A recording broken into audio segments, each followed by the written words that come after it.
Hey, shalom everyone. This isツァルファティ, and this is breaking news from Galilee, from Israel. Just a few minutes ago, finally, the gag order over the story of the explosion in the Megiddo Junction was lifted. So now I can tell you what happened. Listen to me, please.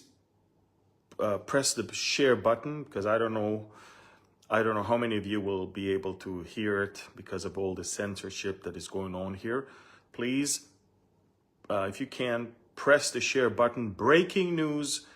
Let me explain to you the severity of what happened in northern Israel, what I have to deal with personally, because I've been aware of the situation for a few days, and there was no way for me to speak with anyone about it. The gag order was very, very strict, and then myself, I live not far from Megiddo, which is where the explosion took place a couple days ago. So, but let me, first of all, if you can share this right now, later on I'm going to put it on YouTube, and if you can share it on YouTube, please, that would also help a lot. So breaking news, and I will not exaggerate if I say that a war with Lebanon nearly broke out in the last few days. Now let me take you all the way through the details, okay? So again, breaking news. A Lebanese terrorist, most likely Hezbollah, trained by Hezbollah, sent by Hezbollah, crossed the border either Saturday night or early hours of Sunday morning, made his way all the way to the Megiddo Junction. It's a very central junction, Route 65, in the morning hours, very, very, very busy, tons of cars.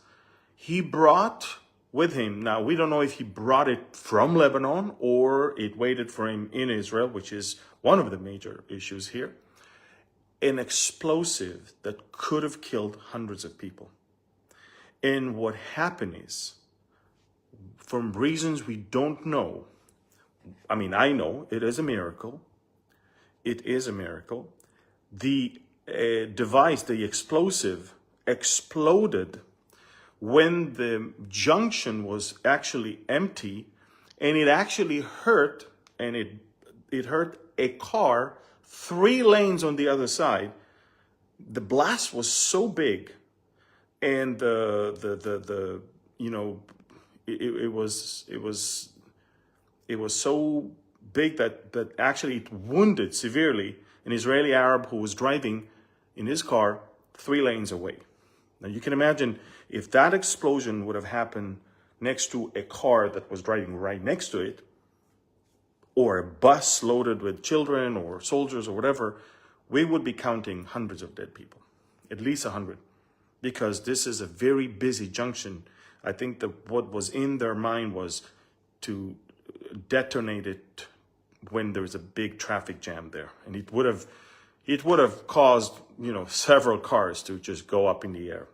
Okay, so from unexplained reasons, which I believe amazing miracle, and by the way, a series of miracles is taking place all across Israel in the last few days.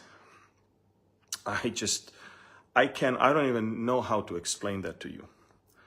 But that terrorist later on stopped the car. We don't know if it was someone who worked with him or someone that he just stopped, and traveled all the way back towards the Lebanese border while he was not only armed, but wearing explosive belt, suicide belt.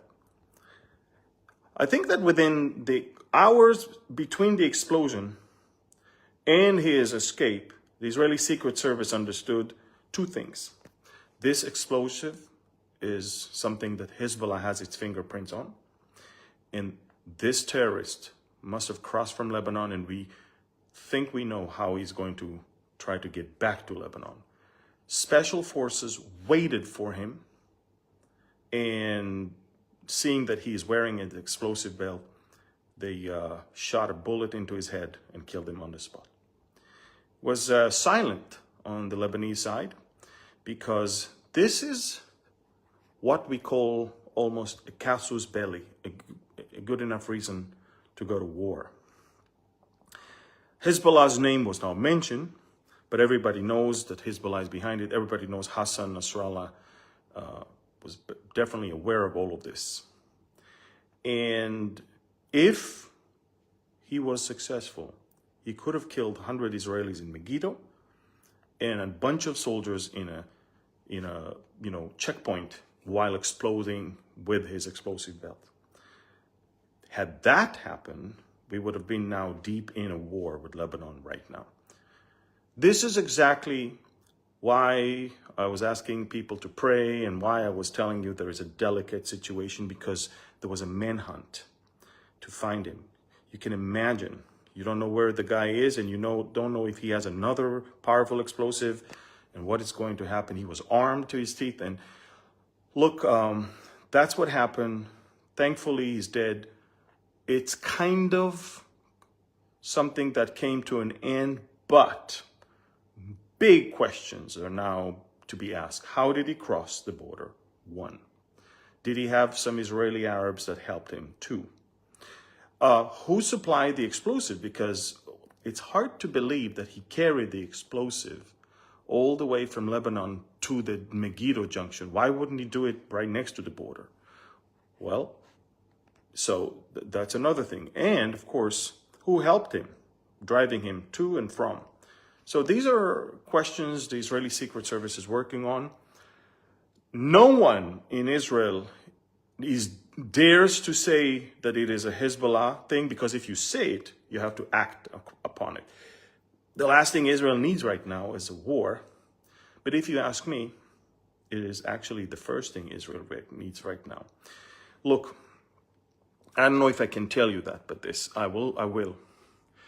Israel right now is being perceived as weak because of all the protests and all the, some pilots and soldiers are saying we're not going to join the reserves if this government will pass the judicial reform, all this nonsense.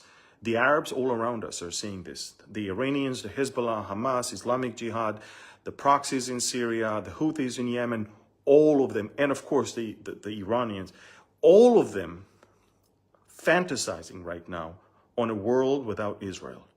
All of them believe that Israel is on borrowed time. All of them believe that the Zionist dream is coming to an end. All of them think this is the right time. It's like hyenas that are trying to attack a lion when they see that he's limping and thinking, ooh, maybe this is the right time. The very irresponsible act of the left, of the liberal progressive left in Israel, is encouraging our enemies. And unlike before, we have never seen them so emboldened to strike and to do something big, very big. Israel should initiate something rather than respond to things. And I think that the biggest threat we have in the north right now is Hezbollah. Lebanon cannot afford a war right now.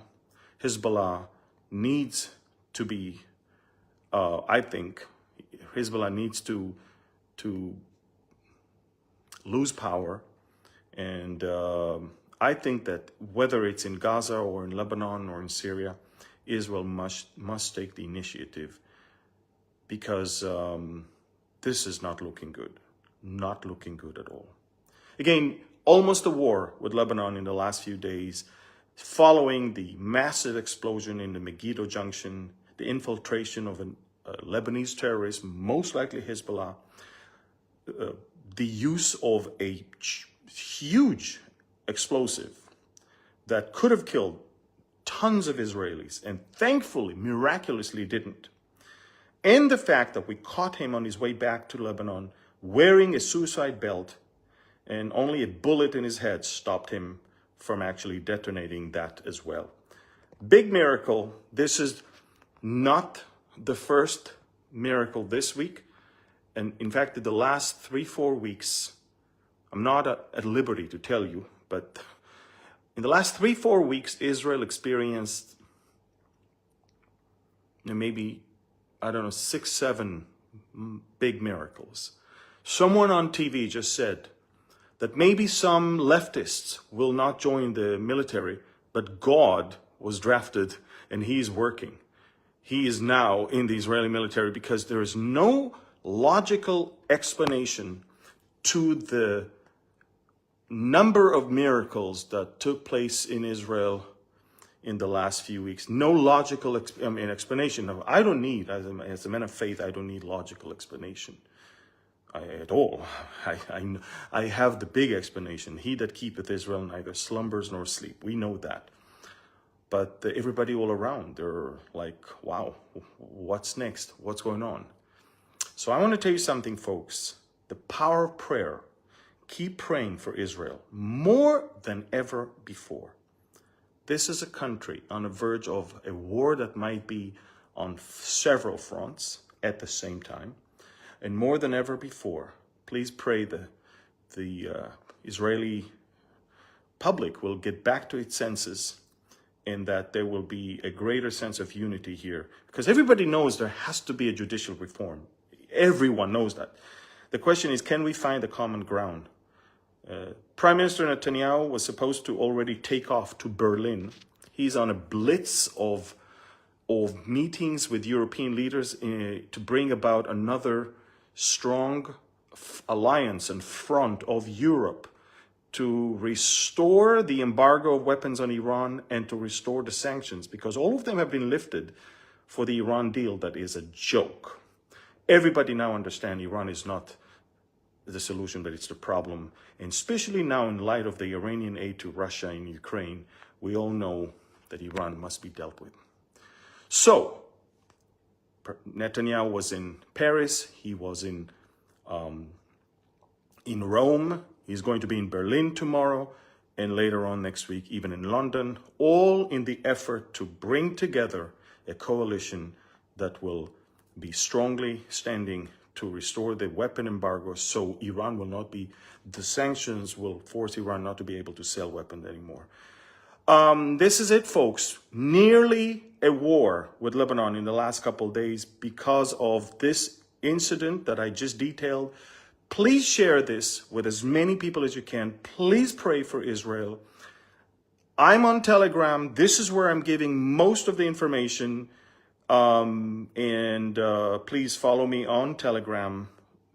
And this is where you will get 24/7 news. Okay? Thank you. God bless you. Share it. Push the share button on the Facebook one and on the YouTube and Twitter. Thank you. God bless you.